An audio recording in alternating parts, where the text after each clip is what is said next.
Guys, back again with another Arbitrum ecosystem update. As usual, nothing in this video is financial advice, and everything I say is my opinion and my opinion alone. Without further ado, let's jump right into it. Not a lot today, but not a lot, but important things. First tweet here by Carell from TreasureDAO. He says that the proposal for the Arbitrum Gaming Catalyst program is up on the forum. It's an ambitious 200 million ARB or $400 million plus program to catalyze and make the Arbitrum network and everything orbiting it the de facto destination for Web3 gaming. If it passes, this will supercharge all aspects of gaming on Arbitrum across gaming-focused ecosystems, publishers, and chains like TreasureDAO, Proof of Play, Zai, HighChain, ApeChain, and others to come. Game developers, studios, and builders like The Beacon, Smallbound, Realm, Zverse, Bitmates, Kururo, Kaiju Cards, Tales of Valeria, Knights of the Ether, and Mighty Action Heroes, and of course many others, as well as necessary gaming infrastructures like Helica, ThirdWeb, etc. I'll probably end it there just because it goes into a long other tweet.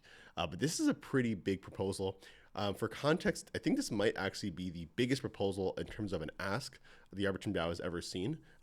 Frankly, the DAO is only just about a year old, so yeah, for what it's worth, I guess it makes sense. But it's also, I think, roughly around like 6 or 7% of the entire Arbitrum treasury. So while it is quite a large amount, and most likely the biggest program, gaming-based program ever to probably hit crypto at all, $400 million is a lot of money. It also might be what the Arbitrum ecosystem needs to maybe kind of make the next step and actually be a leader in gaming that everyone's looking to see. I will actually go ahead here and shout out a tweet by AJ, CSO at Offchain Labs, and kind of highlight a little bit of some of his thoughts and things that he liked about the proposal, just so you guys have an idea. One is that there's an eye towards sustainability. Running a program like this once is hard, but if it can be repeated, it's not long-term healthy at this size. But as designed, constant reinvestment in the vertical is possible. And I think for context on what he's saying here, I think this part of the proposal includes funds going back to the DAO through the funding of some of these things. So here we go. Publishers must match a minimum of 10% of the overall grant ask, just as kind of part of it. So there is some sort of skin in the game from some of these publishers. But I think there's also a couple of other things that may incentivize funding actually going back to the DAO. But I'll continue where I left off here, though. The opportunity to attract top talent. One struggles most DAOs have is that many programs are run by community members that are busy. There's enough funding and upside available here to hire top-tier talent to lead these initiatives as full-time professionals. There's alignment with publishers and games, so for anyone paying attention, chain revenue is insufficient as a return on large grants. If ArbitrumDAO can provide leverage for gaming publishers to continue grow their business while also sharing in that success, which is what I was mentioning earlier, Arbitrum is going to continue to attract the top games. So in this way, kind of the projects within Arbitrum, the games on Arbitrum succeed just as much as the chain itself does. Whether it's indirectly from, just like kind of more awareness or anything else versus actual like sequencer revenue, which, most likely wouldn't be that. But yeah, Arbitrum is going to continue to attract top games. And lastly, a community lead. The Arbitrum DAO has been frequently criticized for its lack of structure and initiative. That's because decentralized decision-making takes a long time to build. This was an incredible initiative that has taken a long time to craft, and I think it is distinct and unique from any blockchain community. That resilience is going to be the backbone of Arbitrum for decades to come. Now, this is something that I will go ahead and again, I'll go ahead and repeat that this is AJ's opinion, of course, and what he thinks about it. But I'm actually going to build on that point there in particular. The fact that the Arbitrum DAO is community-led is extremely, extremely important. While there are different communities, and I always like to use Optimisms as an example, there are different communities like Optimisms that have essentially structures for funding from the top down. The Optimism Foundation creates structures to fund projects within their ecosystem. I think it's valuable for a lot of builders to know that there's funding coming and that there's like a kind of like a cadence for it. The Arbitrum DAO is completely the opposite. It's bottoms up, created by community members. And while there is more chaos, there is a lot more conversation happening, and things take a lot longer to happen. As to AJ's point, like this isn't something that can be done from day one, but it creates kind of like this backbone, if you will, that is necessary for decentralized kind of infrastructure creation. So you're not going to have one initiative being ran by a foundation in this case. You're going to have multiple initiatives being ran by multiple different entities that have skin in the game, that actually care about the ecosystem that they're building. Long term, that's most important, I think, if you want a decentralized community and ecosystem. And that's why the Arbitrum DAO is, frankly, it's like second to none in terms of like proper like decentralization and community. And of course, all of it's on chain. But nonetheless, yeah, that's not to say one is better than the other. I know different people have different opinions on what they think they prefer. But in this case, this is actually only possible in the Arbitrum DAO because no other DAO has enough funding for this, number one, and no other DAO, number two, has even the, like, how do you say, the decentralized kind of, structure to even make this happen. So definitely shout outs to Karel, as well as Dan from Vela and Zai. All those guys, I think, were the biggest kind of drivers in putting this forward. So let's see what happens. Obviously, it's gonna hit. It just hit the forums. People will put their comments in, and I'm sure Snapshot will follow up pretty closely next. Next, we have this isn't a tweet. This is actually just a proposal I noticed that went up. I think this went up today. Did it go up today? No, it went up 2 days ago, actually. Oh, wow. Look at that. So this is essentially is, I want to say a continuation or renewal of the Arbitrum grants program ran through the delegated domain allocation model by Questbook. They actually were able to distribute about $900,000 to over 60 proposals.